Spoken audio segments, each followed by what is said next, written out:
Hey, it's your boy, Sergeant Hook Dimensions. We are talking about today, episode 48 of Kikai Sentai Zenkaiger, and I get to be with my little robot friends and Goofy Leader and Dancing Pirate Man and Funny Little Bird for another week because there's one more episode. We did not know this. I don't think we did anyway. Holy shit.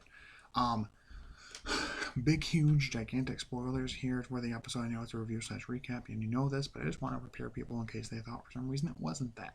But we got a lot to talk about. So going off last episode, the team is finally going for Bokawas. While this is happening, of course, Prashitara is locked in battle with Zox and Stacy. Um, and it's these two really nice, like, conflicting, storylines that sort of converge near the end, kind of. Um, and also the really, like, annoyingly not named Kami-sama god character is also a part of things here and there, and we'll get to that. But the team ends up fighting Bokawas, and it's kind of cool because he's absorbed the Tojir gears, the Toji Tendo gears, into himself, and he's got this new form. He talks about how like every member of the royal family of the royal like Overlord Bokawas family, um, in times of need, absorbs the like basically dead metal parts of the past like leaders and stuff to make themselves stronger, which is kind of fucked up. But he does it, and he's really tiny. They're like, what? Why is he so tiny? And then he and gets bigger because he absorbs the pieces.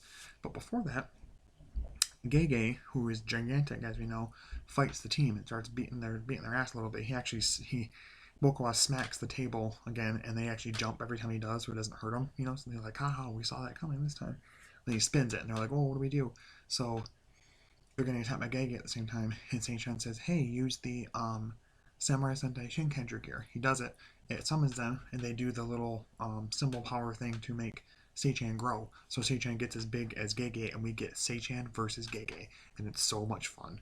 Oh my gosh, he's like, you won't beat me. I am just a part of this team as anyone else. And he's like going at it with Gege. It's so good. It's so good. I love Seichan so much. This fucking show. Anyway, so they're doing their thing. They're fighting. Boom, boom, boom. Right.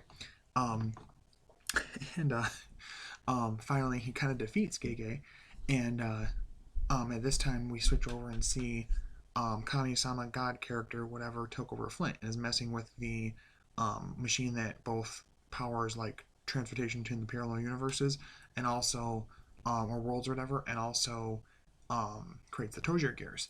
It's taking over Flint. It's making it work a certain way or whatever to its benefit. Sees what's happening. Oh, looks like he needs some more help. Goes into Gege, and Gege says, hey, by the way, just so you know, his weakness is in his back. He's like, what? Gege, why would you betray me like this? And he tries to be like, oh, I just think they're more interesting, and blah, blah, blah. And he swats Gege's body, smacks the thing, and like blows up, and a piece of it lands. He's like, my poor Gege. And he absorbs it, and that's what starts the transformation into like the Overlord Bokawas like final form, basically. But because he's absorb the Tojir gears, he's getting the power. So he does like Rocky Mountain World, and that throws them out of it with a bunch of rocks and stuff. And they're all still transformed, and they go to fight him.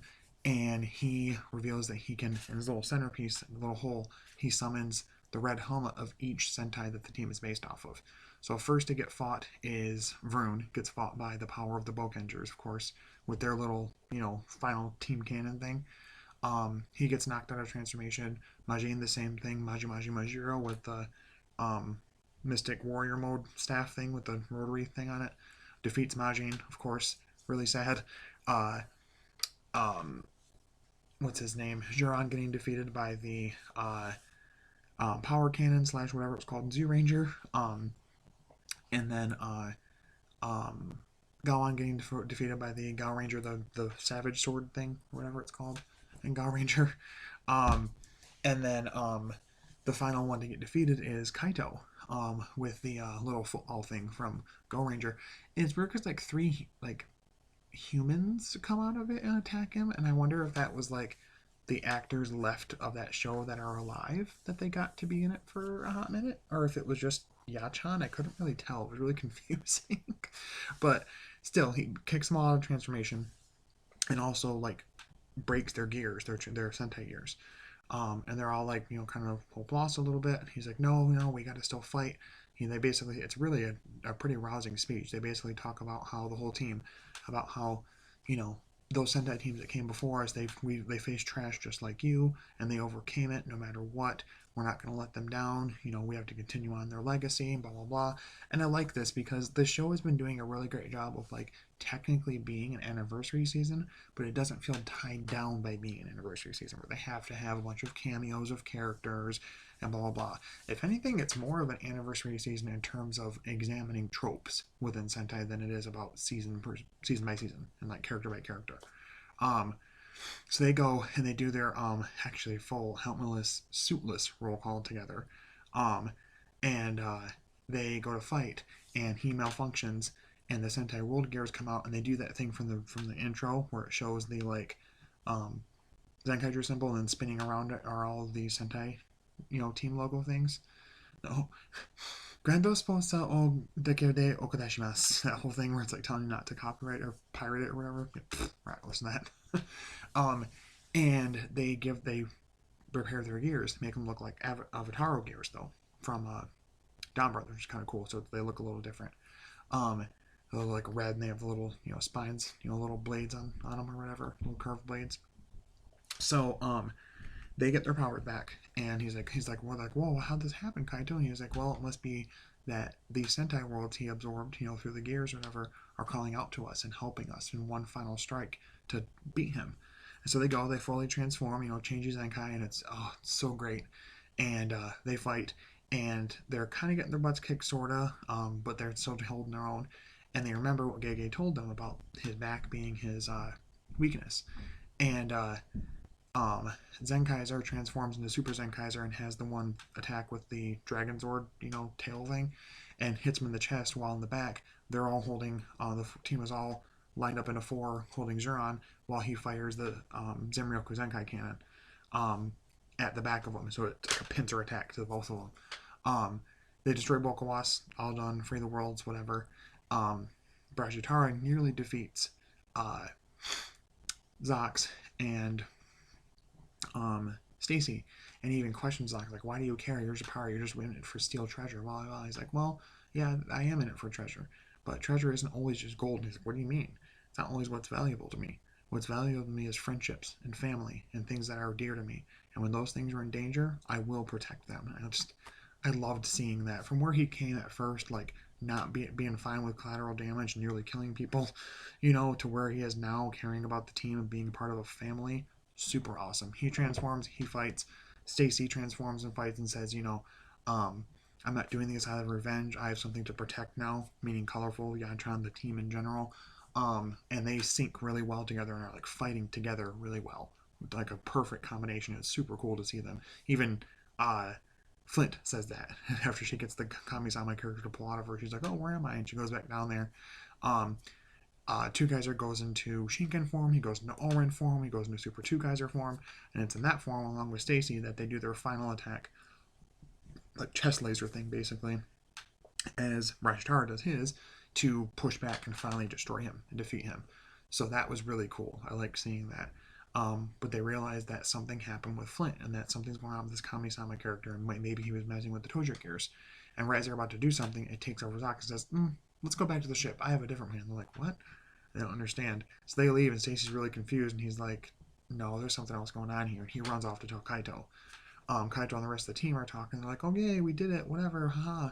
And then this darkness falls. We see, because Seichan is like out of battery, and he has to charge all the time. It took over Kaito, brought him to where the Tojutendo like palace thing is, and activates. He's like, Seichan, we need to go home, which I don't know what that means about Seichan, because I thought Seichan was created by his parents, which, by the way, they come back. He found the mom in Sushi World. Okay. Clearly that storyline didn't matter.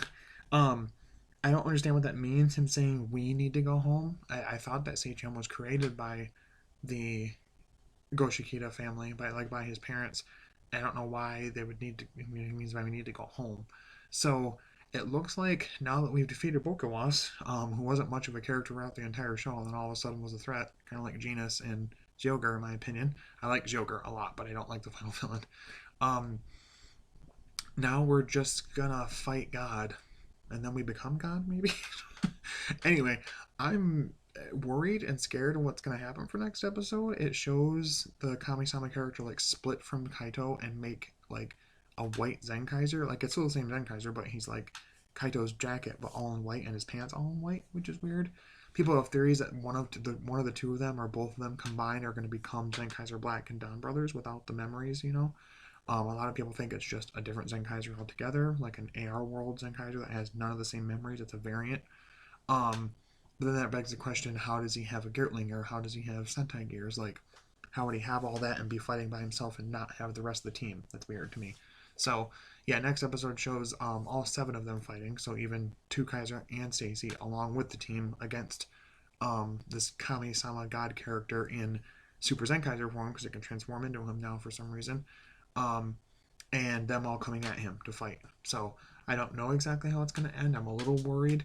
I will say that I love Zenkaiger, but even for someone like me, the wackiness does sometimes override the necessity for the story to like make sense and have like a good what am I trying to say?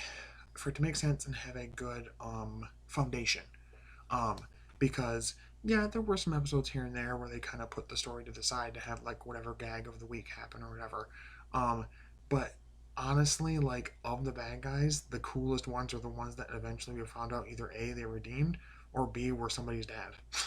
Like Hakaiser was the most threatening thing in the whole show, and then he ends up being Kaito's dad, which is a crazy reveal.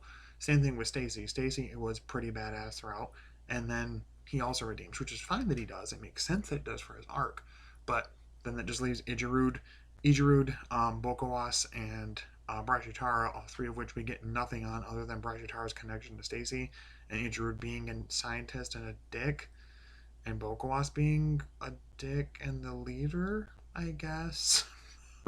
So, again, fine episode. I love it as like a pre-finale finale. Um, I probably would give it like an 8 out of 10 just because I was a little let down. I wanted there to be a bit more push on what's going to happen next. And I get they have to like split this up between episodes, and I understand that. But I'm kind of worried that we're going to kind of be let down with what's happening in the finale. And I'm hoping that if that happens, if that's the case, that those story elements get picked up for Don Brothers. Whatever influence Zenkaiger has as being the Don Brothers being a sequel to it, what that ends up being. Somebody had a theory about the Toji Tendo in general surviving as like a background villain for seasons going forward, kind of like Shocker, and then we'll have like the 50th anniversary will be finally destroying the Toji Tendo and those teams all teaming up. They also thought maybe we'll get finally a something about a Zenkaiger and Kara Major team up, even though Zenkaiger is an anniversary team, hopefully. But yeah, overall it was a good episode. I liked it. I liked seeing the different moments, like Seichan fighting Gege, and Bokowas doing his different form changes to fight each one of the Rangers. I like that he beat each one of the team members with their own respective motif. I thought was cool. And their reformatted gears, which there's going to be a Memorial Geertlinger and Gear to Ringer set that's going to come with all of their gears damaged, and on the flip side, it'll be the Avataro gear red thing, or it'll be a separate thing with it. P-Bandai is insanity. It's going to happen. But yeah, so I'm both interested and scared and nervous for next episode. Zenkaiger still, for me, sits in top 5 of my Sentai right now because I love what it did. I love that it tried to do whatever it could to set itself completely apart from Gokaiger.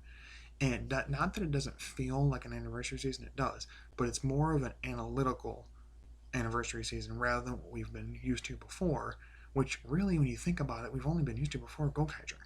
So people need to relax because there's stuff with Don Brothers where it shows them that we've got confirmation they're going to be able to transform into past team members. Okay, that only ever happened once in Gokaiger. That was 10 years ago.